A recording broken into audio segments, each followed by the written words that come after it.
Hey, Scribe, and welcome back to the Right Podcast. I'm your host, Sarah Williams, best-selling romance author, book coach, and founder of Serenade Publishing. Today's episode is a must-listen if you've ever dreamed of creating those stunning, collector-worthy special editions of your books, complete with foil, sprayed edges, custom art, or even character plushies, but weren't sure how to fund it or where to start. The truth is, self-publishing doesn't have to mean plain paperbacks and zero reader interaction. You can create beautiful, immersive products and build a passionate fandom around your stories. And Kickstarter might just be the secret weapon you've been looking for. I'm joined today by the incredible Steff Green, who writes as Steffanie Holmes and is the author behind the wildly popular Nevermore Bookshop series.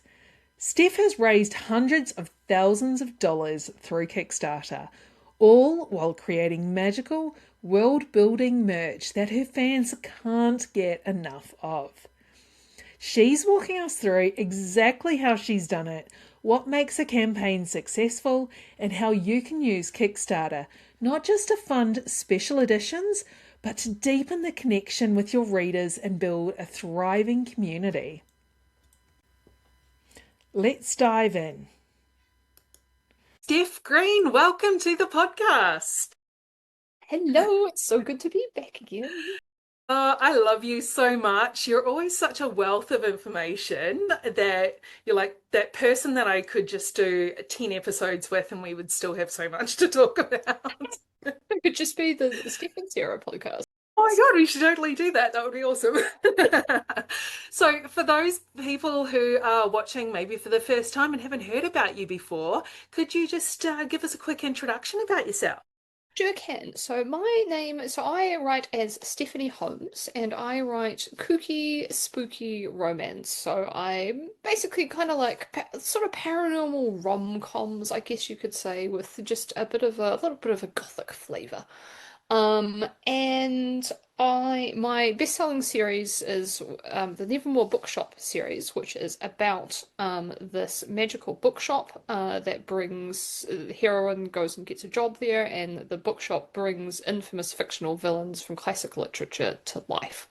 And we're going to talk a lot about the Nevermore Bookshop and the Nevermore Bookshop world today. So, yeah. Absolutely awesome. And I am halfway through your series at the moment. I'm loving it so much. It's so good.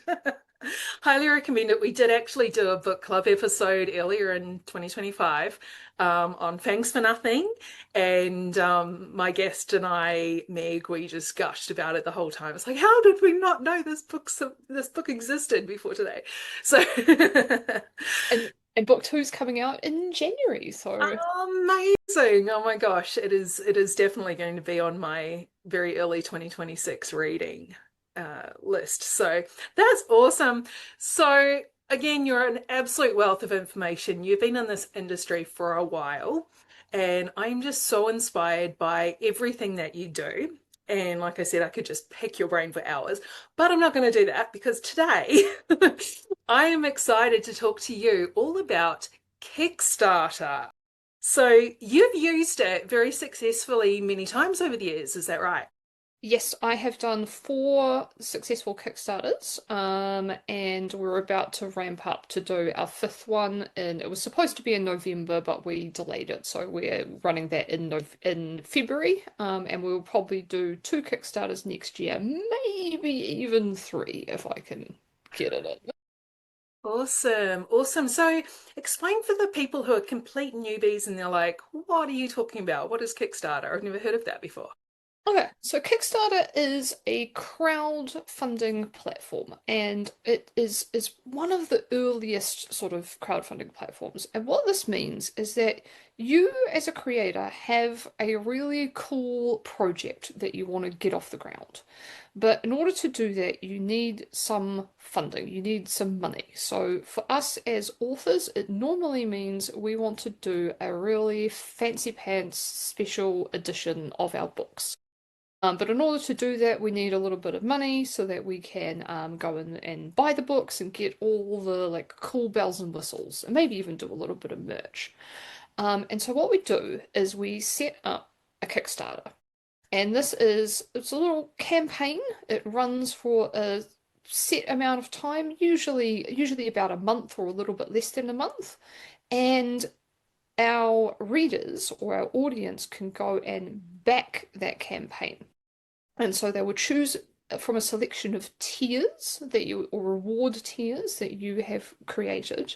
And those might include things like they can choose to back it at the book tier and they get a book, or they could back it at like an ultimate fan tier and they might get an annotated book or some like special piece of merch or some kind of fan thing that you do for them, for example. And so you've got a month and you've got these reward tiers that you've created, and you've basically got in this month you're trying to raise a set amount of money for your project. You say, I need $2,000 in order to go to a printer and get 200 books printed, for example. So you're trying to raise $2,000, you set that as your goal, and you have whatever time you've set, so a month, to hit that goal. If you do not hit the goal, you are not given any money.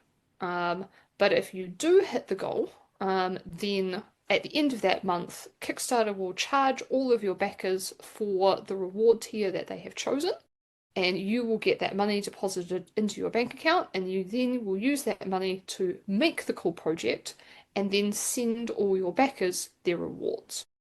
And it's a really fun way of kind of interacting with readers in a different way. It's also really cool to get readers like really involved in the book making process. They love getting updates about, you seeing the proof copies of the books from the printer or putting the merch together or the artists working on the artwork. So they love kind of being involved in the process. And it's also can be a really cool way to sort of reward fans and super fans of a series by giving them this kind of special project that might not be available anywhere else, or they might be the first people to get a certain something, a book or something like that. So yeah, that's kind of Kickstarter in a nutshell. Fantastic. So it's not something you would do if you're a very first time author and it's like your very first book and you want to jump straight in like this, right? You kind of need an audience. Yes, and no. Okay. So generally speaking, I would say yes, just because it's quite a steep learning curve with Kickstarter. Not only are you writing a book and, you've got to figure out how Kickstarter works, you've then also got to put together like a project that's really engaging and that people want to back. And you've then got to do the whole fulfillment side of it, where you actually, go and get your book published, and then you've got to send it out to people, and often those people are all over the world, and it can get very complicated. Mm. So, from that perspective, it is much easier as a beginning author to just kind of put your books up on Amazon and just sort of let them do some of the work. Yeah. But in saying that, a lot of these types of platforms, we normally say they don't have like an audience that's searching on those platforms. So Patreon is a really good example. There's not really an audience that goes to Patreon and searches for people to back. Mm. Um, but with Kickstarter, it's actually a little bit different. Kickstarter actually does have an audience and a recommendation engine. And there are people who, basically just they enjoy backing Kickstarters and they may back, 50 Kickstarters a year or something like that. We call these people super backers. But even then, it is relatively common for people who are in the Kickstarter ecosystem to find new creators and new projects that they really, that they're excited about, that appeal to them, even if they've never read that author before.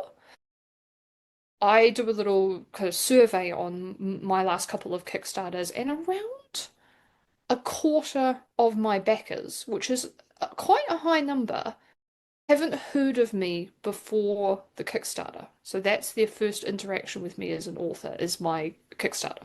Wow.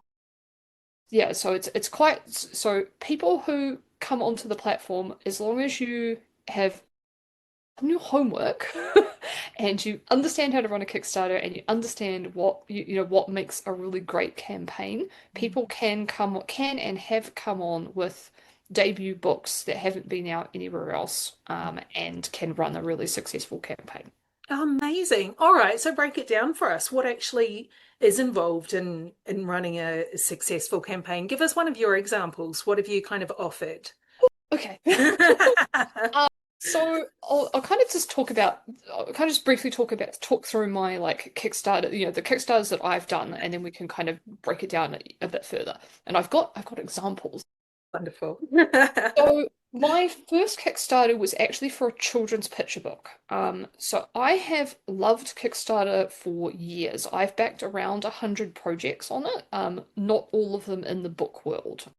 So I enjoyed it as a backer before I loved it as an author. And I've always wanted to do a Kickstarter. And in 2018, when I quit my day job, one of the things I did to kind of celebrate was I wrote this children's picture book that I had had in my head for a number of years, just as like a fun project. And I had a friend illustrator, and we did a whole Kickstarter campaign, and that was a successful campaign. We asked for 8,000 New Zealand dollars, which was about 5,000 US dollars. And we just made it. Like on the very last day, we were talking about that we were about $500 short or something, and we were talking about maybe just throwing in that of our own money, and then at the very last few hours, it just tipped over. So we just made it.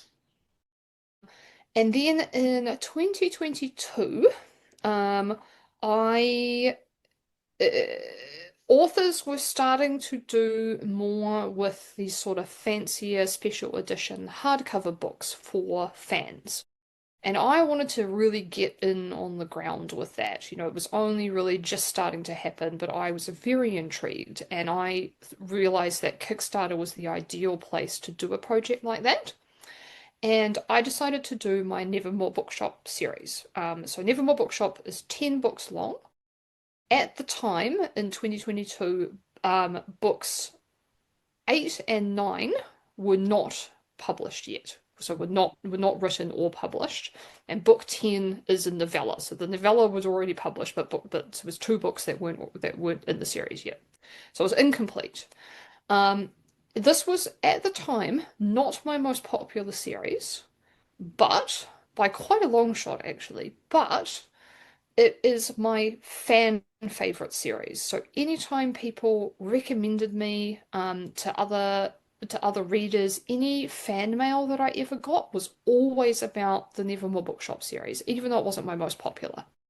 And I thought, well, that's the ideal series to start with some fancy books. So I got some new covers made, and I decided my Kickstarter was going to be for books 1 to 3 in the series only, and we were going to do a beautiful hardcover with a brand new cover they hadn't seen before. It was going to have some foil on it. It was going to have some interiors, and I would do a little bit of merch that kind of I like it when the merchandise kind of expands the world of the books. So these books are set, the Nevermore series is set in this kind of small English village, and it's all a little bit magical. So I did things like, the characters go to the village pub, so we made like beer coasters, like from the pub itself. And just, little enamel pins that were pins that the main character wore in the series, things like that, just things that kind of made you immersed in the world of the books. Mm. And I had an ultimate fan tier. And in the ultimate fan tier, one of the things was that I would basically graffiti the books as if the characters had been writing in the books. So that was a lot of fun. And so I'll show you this to start with. So that's the cover. That's the covers of the Nevermore Bookshop that we did in the Kickstarter with the foil and everything. We got the pretty sprayed edges. And other things we did these end papers, illustrated end papers. They were signed, which is very important. Of course.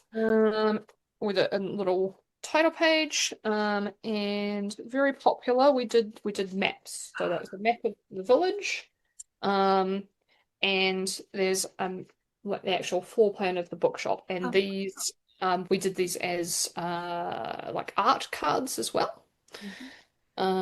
So that was the project. 3 books. I priced it out at about, I thought I needed about $10,000. I actually thought I needed about 12,000 New Zealand dollars in order to get maybe 50 or 100 of these made, 50 or 100 of each book made, plus all the merch. And so I put it up on Kickstarter, and we hit that $10,000 goal in, I think, 8 hours. No way. Yeah, so on the first day we hit that goal, and I sort of thought in my head I pretty much knew. I felt relatively confident that we were going to hit the goal. Yeah. Because at the time I had, a relatively decent sized audience. And I sort of thought, we'll hit that goal. And I thought my sort of like stretch goal was it would be amazing to get $20,000. And we were looking like we were going to hit $20,000 on like the third day. So I'm sort of going, oh, wow, that was different. And one thing that you can do on Kickstarter is you can do what they call a stretch goal, which is where you say, okay, well, we've completely surpassed the goal that we had set for the month, but we've still got the rest of the month. So let's try and aim higher. And when we hit this higher goal, all you backers who have, backed the Kickstarter and helped make this a thing are going to get something extra for it. And so sometimes, so for example, one of the things that we did was I actually didn't start with these sprayed edges. So the first stretch goal we did, the printer said they could do these gilded edges. So that was the first thing. If we hit $20,000, you guys get gilded edges on the books, and that encourages people to go and share the project. And it encourages all of your current fans who haven't already backed the project, like, oh, it's actually going to happen, it's actually successful, so they come along and back it as well. And then what we did is, what I started doing is I started adding books. I started going, well, gosh, we've got so much money, we could actually do book 4. And then, so that would be, if we get to $30,000, I'll add book 4, and then you guys can actually, you have to pay a little bit extra to add that on to your tier. And so that happened, and then we added book 5, and then we added book 6. And then we thought, oh, fuck it. Sorry. We thought, oh, to hell with it. And we added the novella. So at the end of the project, we had agreed to do for all the backers, books 1 to 6 and the novella. So 7 books plus so it's all 7 books with the gilded edges and all the merch, and we had raised $55,000 New Zealand, which I think is about $33,000 or $35,000 US for the first Kickstarter. And so we did that. We printed the books, we did all the merch, we sent out the packages. We had a lot of problems, but we solved them all eventually. And then basically 2 years later, I decided that books 8 and I had written the next 2 books, so the series was now finished. And I thought, well, all these readers who've got the first 7, they're going to want those other 3 books to finish the series. So let's run the Kickstarter again for the whole series this time, with the exact same books, exact same covers, some different merch, some new different merch. In the interim, the series had got really, really popular, so I knew my audience was slightly bigger. And then the other thing we did was we decided to add, basically just as a kind of incentive for readers who had already backed the Kickstarter to come back and get the rest of the series, and also people who love like exclusive things to, basically give them something, basically encourage them to back the Kickstarter so they get something they can't get anywhere else.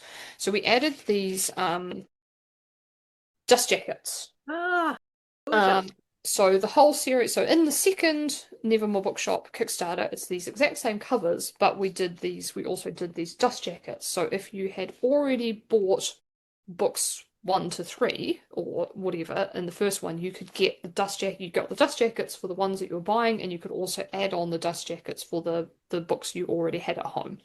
So we did that as well. And we also did, yeah, a bunch of really cool new merch. So one of the highlights was this is Quoth. Love the Raven. Yeah, Quoth the Raven. He's one of the most popular characters in Nevermore Bookshop, and so we did him as a plushie. These were very, very, very popular. I'm trying to think what else we did. I did another ultimate fan tier. Mhm. So the way I usually do it is I have a low tier, which is a digital tier, and they get basically all the artwork for the series in a digital pack and an exclusive short story or piece of bonus content. Then I do a tier which is just one book for the people who, they want something, want a trophy for their bookshelf, but they know this is a 10 book series and they can't afford the whole thing, so they just want one book to sort of symbolize their love of the whole series. So I do one book, and then I do the full series, or in the first Kickstarter it was the first 3 books. So full series, just the books.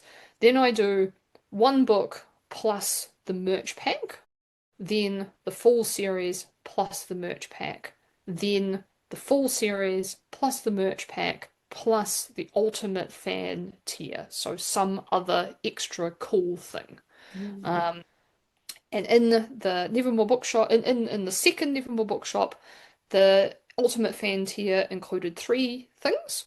It included an exclusive piece of artwork, which you actually can just see up there. Gorgeous. Um, so I might be able to bring it home.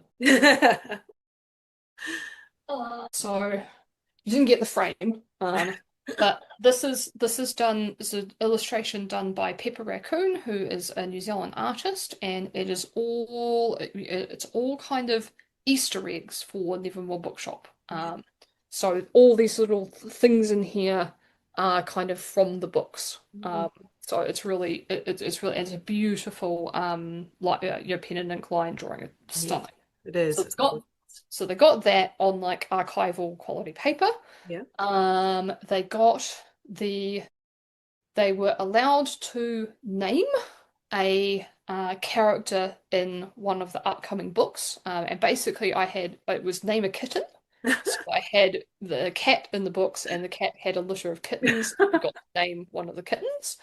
Um, and it was so popular that I ran out. I basically ended up with too many kittens, so they got to name like a different thing as well in the final book. Oh. So that was really fun, and they got what's the other thing? Oh, we did a newspaper. So the village has a newspaper, the Argleton Gazette. So I made an actual edition of the Gazette with all of these little articles that relate to the books, and like a classified section and a horoscope section and advertising and everything. And they got that, and it was a very simple thing. It was work for me to write it, but it was quite a simple thing to make because I'm literally just printing a newspaper. Yeah. Um, and that followed that, but they loved it. So that's what we did for that one. Ah, So that was Kickstarter number 3. yeah. And then Kickstarter number 4, I'll try and go through this one quickly. Uh, Kickstarter number 4, it was for the Grimdale Graveyard series, and this is a 4-book series which is set in the same world as Nevermore Bookshop. So what I'm doing is the people who've already backed those other ones are very likely to want, this one as well. So we did a four book series. Similar kind of vibes. This time I always try and add something new that I haven't done before. So this time we actually did slipcases, which I hadn't done before. So, and we did, because we only had 4 books to do, we did paperbacks and hardcovers. So these are the paperbacks, and they, they are gorgeous, and they have lots of foil on them. They have a sprayed edge. And then they've got kind of interior illustrations and all kinds of goodies. Amazing. So we did paperbacks, we did the hardcovers, and we did a whole bunch of merch as well, including Aussie. And Aussie is a bat from the series, and he again is a really popular character. And now I love plushies, so I have to do them all the time. So we do. His little feet just get me. So adorable. Um, so we did Aussie, uh, and we did a bunch. We did a lot more art sort of stuff this time. So we did these like really quite nice character cards with foil on them, and they've got like Nevermore Bookshop on the back. And we did there's a character in Grimdale Graveyard, Edward. He's a ghost, and he thinks he is an amazing poet. He's like a 17th century poet. He thinks he's amazing, but he's actually terrible. So this is like his poetry journal. Um, and it's all foiled, it's all gilded edges, and then it's got kind of like Edward quotes. Pepper did a whole bunch of illustrations for it, and it's all done in kind of black and white, so you can color it in, if you want to. So, so that was just really fun, and that's obviously just a book that you print with your printer, so it was quite easy. And yeah, once again, we had the books. You could get just the books, just book one, or the whole series in paperback or hardcover. Then you could get the merch pack. Then you could get the ultimate fan tier, and we did the same thing again. We did a beautiful piece of artwork. We did the ability to name a character in an upcoming book, and we did a this time because the series features like a B&B, so we did a B&B guide. Like the kind of the book that you pick when you go to an Airbnb and there's like a book on the table that has like restaurants nearby and what the Wi-Fi password is and stuff. So I wrote that for the B&B in the series, and that was the ultimate fan tier Wow. piece of stuff. And that Kickstarter is currently basically everything is done. We're just waiting for the books to arrive before we can fulfill it. Mm, wow. So I love this. I love that you've included all of those things and used the FOMO, the fear of missing out, with these exclusive products. And, you're, like you said, you're having to rewrite, well, not rewrite, but write certain things like the newspaper and that sort of thing. But it's all, yeah, it's so linking within the world and the community that it is just enhancing and building the fandom, really, of Nevermore Bookshop and your book series. I think that is so incredibly clever and like well done to get all those goals too. That's amazing. And it certainly does make all this the special editions, the sprayed edging, the foiling, more affordable. I know I'm right in the midst of trying to source paperbacks for various books, and it's not cheap. It's really not. So I can see why, and I do have this now ticking at the back of my mind, going, well, maybe I should just do a Kickstarter. Of course, there is so much work involved. So we'll talk about that now. So you have to organize it all on Kickstarter. Is you just log into Kickstarter.com and set it all up. It's hard. Yeah, It's pretty, Kickstarter, one thing you would say about Kickstarter, Kickstarter has a really robust like help system. And so they've got a lot of articles and like advice on their website. They've got a lot of videos with creators that you can watch. Mhm. There is also a Facebook group called Kickstarter for Authors, which is where all the authors who are running Kickstarters are like hanging out there and swapping information about printers and things like that. And that is a really useful place to go. The thing that I recommend the most, if you are interested in writing in doing a Kickstarter, is to actually go and back a Kickstarter. Because you will understand it in a way that you won't otherwise. I think everyone needs the experience of being a backer so they can see how it works from the backer's perspective, and that's the easiest way to understand kind of the crux of Kickstarter. But yes, it is amazing for being able to. But basically, I have like an online store, like a direct store, and we sell a lot of these kind of the leftovers off of Kickstarter. But I stock that store entirely from funds from the Kickstarters. Second Nevermore Kickstarter did nearly 200,000 New Zealand. It was 191. And the Grimdale Kickstarter, it was slightly fewer books and it's a slightly less popular series. So that did 120,000 New Zealand dollars. But, that having that injection, a lot of that money has to go towards fulfilling the Kickstarter, but having that injection of cash enables you to do other, you can use it to do other projects. And sometimes I get other books, while I'm at the printer. Get other books done as well. So that's it's quite good. Absolutely. So obviously you've got to find the printers, you've got to find the designers, you've got to find the people to make the plushies and the pins and all these sorts of things. Then you'd have to work out the pricing in order to how much you are going to charge for those tiers. So there is obviously some thought that goes into this before you're ready to launch it. So, and then you said, I'm just trying to get the timeline here. So you organize all of that. So you've got those, how much you need to make and everything else. And then you put it on Kickstarter for around about a month, you were saying? Yeah. Um, my first one was the first Nevermore was 35 days. And I think that's a little bit too long. And I've kind of settled on around like 17 to 20 days as my sort of ideal length for it. Because you've got to really, because it's on this ticking clock, you've got to really be like every single day you need to be on social media telling people the Kickstarter, it's counting down, it's counting down. Um, you need to be emailing people, email every second day during the Kickstarter, and I do social media every single day. So if you're running it for two, you can run them for up to 60 days, but if you're running it for 60 days, you literally just run out of things to talk about. Yeah, all right. So this Yeah. was definitely the next part was how do you promote? So Kickstart will recommend a little bit there, and then you're promoting it. Are you running Facebook ads and that sort of Yeah. thing? So the bulk of what I do is so Kickstarter will now allow you to do what they call a pre-launch, where you basically kind of launch like a preview of what they can get in the Kickstarter, and you can decide how much information you want to give away beforehand.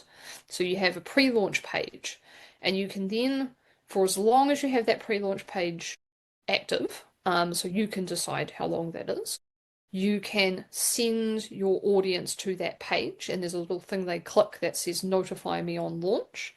And the second that you click your Kickstarter going live, all those people on that pre-launch page get an email that says this has gone live. And that is where you're going to get a massive, massive swing of backers on the first day.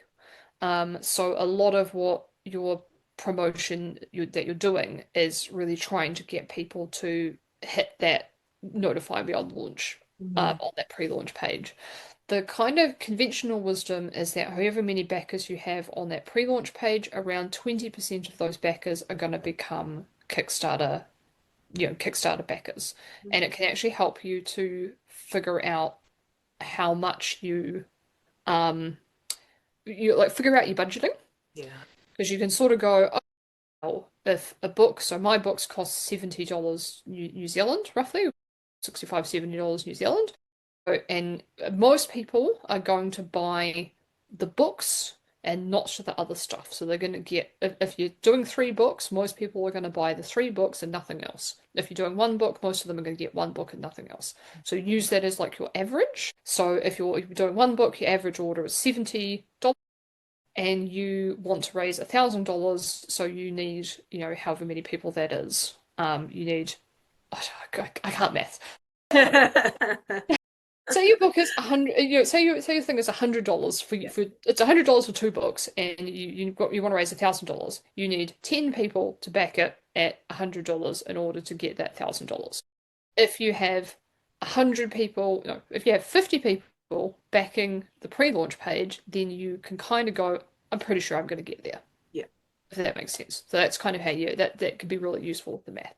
Yeah. So that's the first thing. You got this pre-launch page, and you can pre-launch the Kickstarter for weeks beforehand, months beforehand if you want. Some people do it like a year beforehand.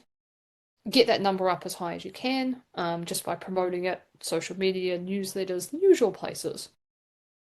Then you go live. It's all go. The clock is ticking. Um, I mostly kind of hammer my existing audience, and I am not shy about it. This is not the time to worry about, oh, people will be so sick of hearing about me. Mm. No, no. People join your newsletter, they follow you on social media, they're looking at your stuff because they want to hear from you. Yeah. They will be sad if it gets to, a week after the Kickstarter and they didn't see it because you only posted about it twice. So you really, basically, I find every single time I post about the Kickstarter on social media, I get new backers. So I'm like, if I do that every single day, then every time I do that, I get new backers. Whereas I did that every second day, I'm not going to get, that's half the day's worth of backers I've missed out on, basically. So I do a lot of social media. Also, newsletter is really useful. I just highlight, basically you're just trying to figure out what you're going to talk about all the time. So I will highlight different things. One newsletter I'll talk about the maps, and one I will talk about the artists that I've employed, and like some of the details of the artwork and why we've chosen to go that direction. And then one time I might talk about the merch or something like that. So just trying to find different things to talk about, like different angles. Yeah. That's also why people like to do stretch goals, because when you have a new stretch goal, it gives you something new to talk about. Amazing. Yes, that makes so much sense. So when it's finished and we're presuming we've hit all of our goals and we've made all of that money and everyone gets charged, then we have to account obviously for the printers and those sorts of things for it to actually come up. So it could be another 2 months, give or take, until everything's actually ready and dispatched. Yeah, it sort of depends on how prepared you are. Yeah. So, one of the problems is that it's kind of figuring out basically how much work you need to do before the Kickstarter, before you launch your Kickstarter. And the general wisdom here is that you want to present as much as possible of the finished product as you can, because this is how you're convincing backers to back it.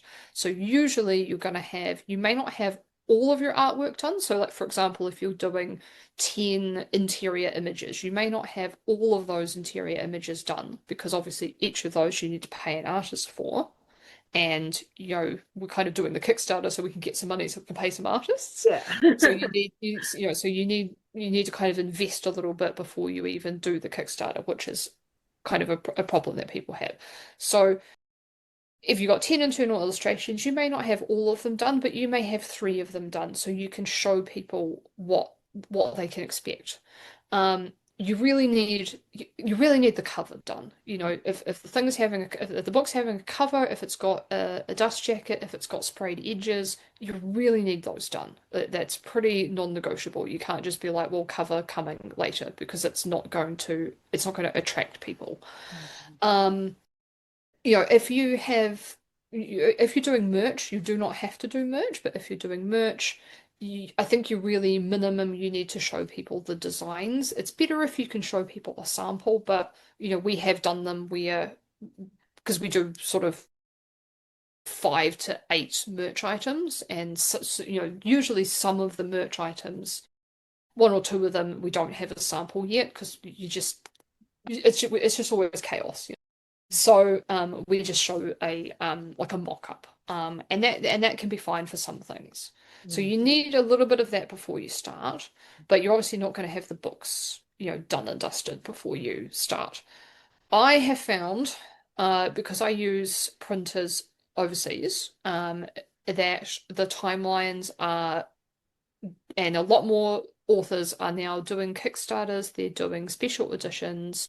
We're all using the same printers, and those printers are very used to printing for large publishers.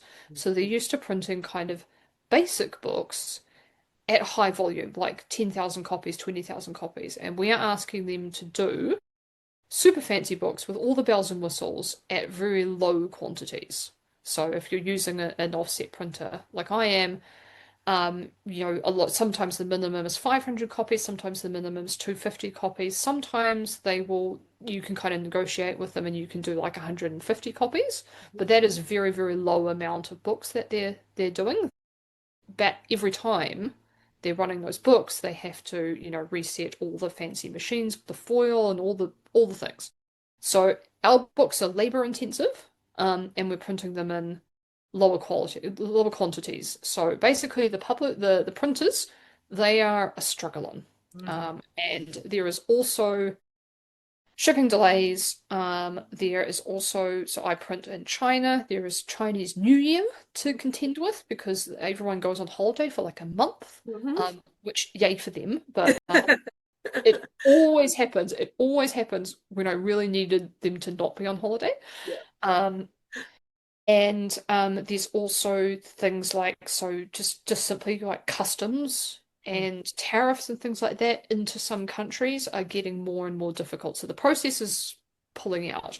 I used to say you can get your book from getting the money into your account to getting your books 2 months unless you have any single problem, in which case 3 months. So to plan for 3 months. Now I sort of say 4 to 6 months. And if you get them earlier, you can get them earlier, but usually the books that I have that I get earlier are reprints where it's literally just me saying, print me another 500 copies of that book, and they just can do it and get it in the queue. But Mhm. there for whatever reason, there's always a lot of back and forth. So I would be planning for sort of 4 to 6 months, especially if you're not in um if you're not in the country where your bulk of your readers are, which is my issue because I'm in New Zealand and the bulk of my readership is in the US. So, which is probably something we're going to talk about. Yes, well, you definitely then have to worry about. So you would get your book sent to a storehouse or something in the US and then get someone else to dispatch for you. How does that? Yeah. So, one of the things that backers are wanting when they are backing a book on Kickstarter is they kind of expect the book to be signed. Yes. Now, this can create an issue, because you have to obviously somehow physically be in the presence of the books in order to sign them. Yeah. Or do you? Um, yeah. So basically, generally speaking, you have to be physically in the presence of the books to sign them. Now, if you are, let's be honest, if you are not in the US, for most of us, the bulk of our audience is in the US because it's just where the bulk of the readers in the world are. US readers are not used to paying high shipping prices for things. So, us over here in the Antipodes, we are quite used to online shopping where the shipping costs the same amount as what we're buying, and we just suck it up and buy things. Because if we want to buy things from overseas, that's just what we're used to. But the US readers are not used to that, and so having high shipping prices will turn some people off. So my first two Kickstarters, we shipped from New Zealand. Mhm. So the children's picture book and the Nevermore number one. And I just said, look, it's just we're just doing it like this because it's just I couldn't deal with anything else. We're just going to try it like this, and we're just going to see what happens. And I expected there to be basically no US. I expected it to turn them all off. I expected there to be no US followers and no US backers. And there were around half of the Kickstarter was US backers. So people were still backing the Kickstarter. I still did $55,000. A lot of people still backed it, even though they were paying very high shipping prices because the books were shipped to New Zealand. I signed them all and then they were shipped out to the readers. Um, so that is one solution. You just bite the bullet and do it anyway. There are other solutions. So you could not sign the books. You could do a digital signature. Plus side, you don't have to worry about it. Downside, a lot of readers don't really like them.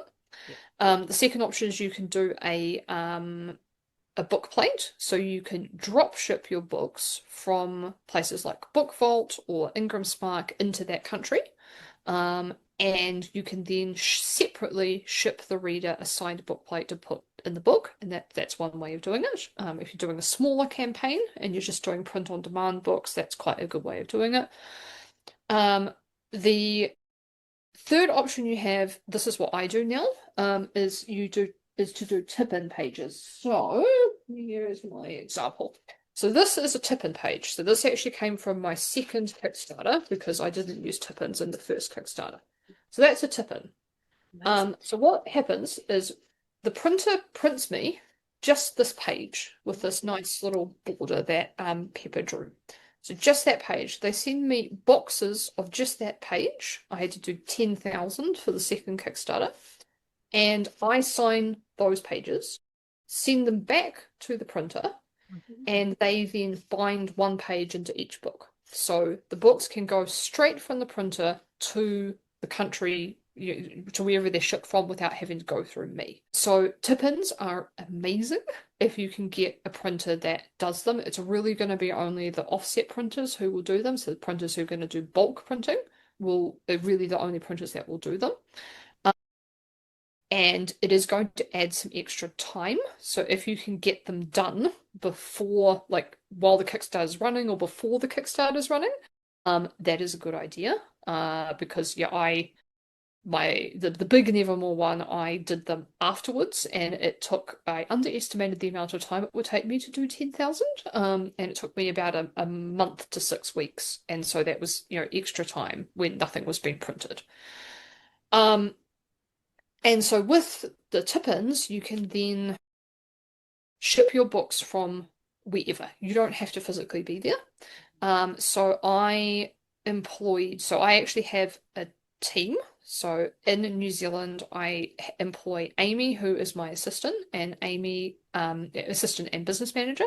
So Amy does all of the fulfillment and all of the logistics for the Kickstarters. So I basically don't do anything except come up with the ideas, um, commission all the artwork, and like write the Kickstarter page, and I do all the promotion and stuff. But Amy does everything else. She figures out the shipping. She like sources all of the stuff. She argues with the vendors for me, and then she does all of the shipping and all of the fulfillment.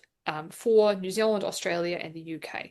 And then I have a girl at a fulfillment warehouse in America, and she does America fulfillment and the rest of the world.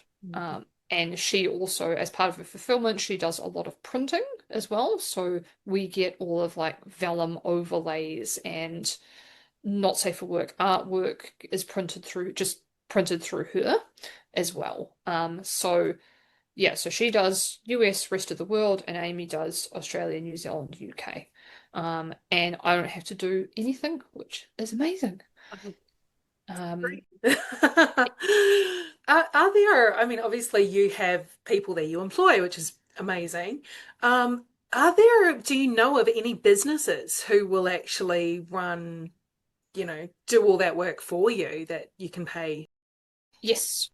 So you've got lots of options here. Okay. So you were going to, if you're going to be hiring, if you're going to be working with companies, the downside is you are going to, obviously have to pay them. So you will need to work that into your Kickstarter, the money that you're earning. Massive, massive upside is that they take away a lot of the headache and a lot of work. Yes. So my fulfillment, so obviously Amy is my in New Zealand, she is my no one else can have her, she's mine, basically. Yeah. But my fulfillment company in the US is A Plus Author Services, and they do fulfillment for a number of authors, and they have been excellent to work with, so I recommend them. There is a bunch of fulfillment companies in the US, and in other places as well. Amelia Young has one in Wicked Books in Australia. So she does they do fulfillment for authors in Australia. If you're like in the US and you want to give Australians and New Zealanders a good shipping price. Um, and there's a bunch of other ones in America who operate similar to A+. If you're in that Kickstarter for Authors Facebook group, that's a really good place to look for them. There are also companies that will actually manage the whole Kickstarter for you. So not just the fulfillment, but the whole process, like sourcing the artists, making up the page, putting all the graphics together, sourcing all the merch, everything. They'll basically set it up, and your job is basically just to promote it. The Influence is one of the big ones in the US who do this, and they've been very popular and very successful with authors. For that kind of Kickstarter management, you are going to give over more of your profit to them. I think the Influence takes like they take the cost and then they take 50% of the profit after the costs have been paid. Something. Don't quote me on that, but it's something like that. Um, so you're going to be paying more for that kind of full management versus just a fulfillment company. But on the plus side, it's very like plug and play. Yeah. Yeah.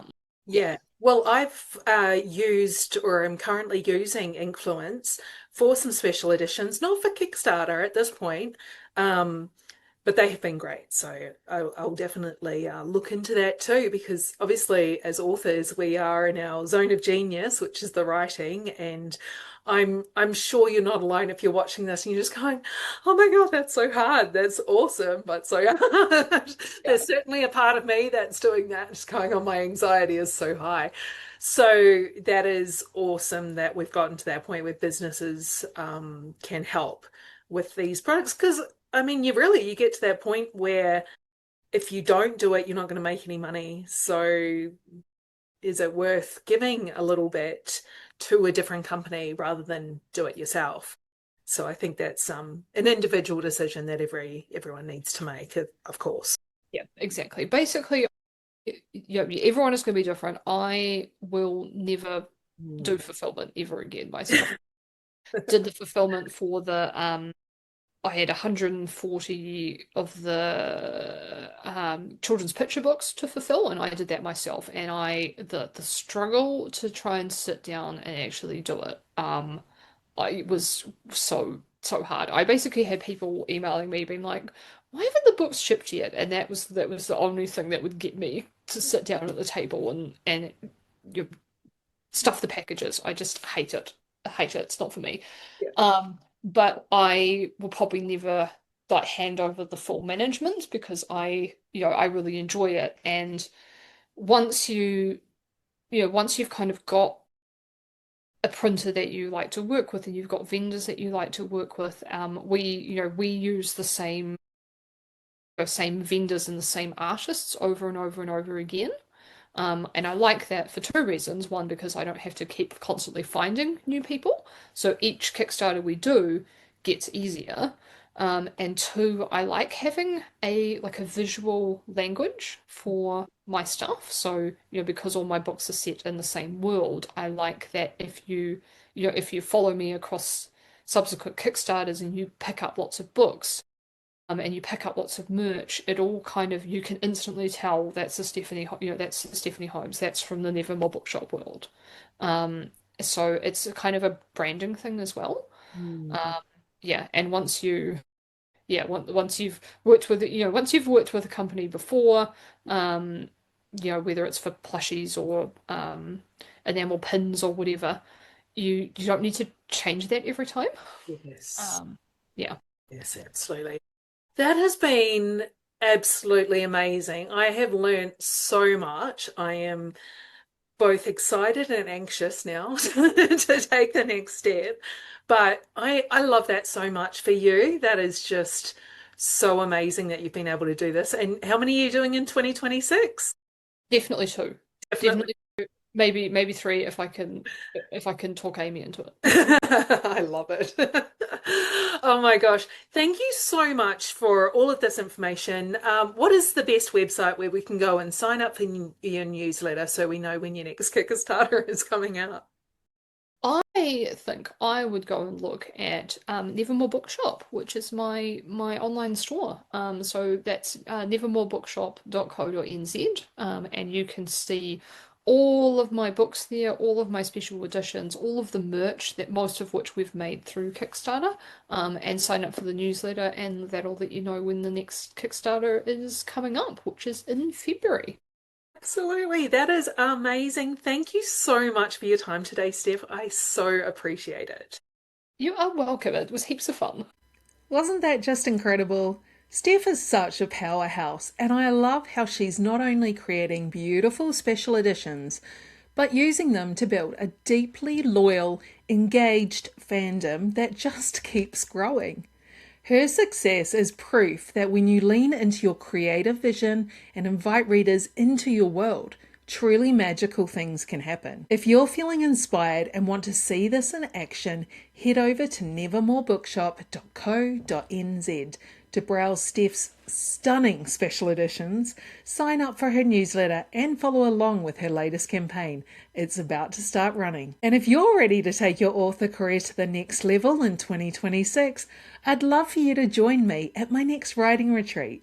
It's in Queenstown in March, and Steph will be leading a special virtual masterclass exclusively for our attendees, where she'll be sharing her unique approach to building fandom and turning casual readers into lifelong fans. Spaces are limited, so head to serenadepublishing.com to learn more and reserve your spot. Thanks for being here with me on the Write Podcast. Until next week, remember, you are a writer, believe it, own it, and keep going. Your readers are waiting.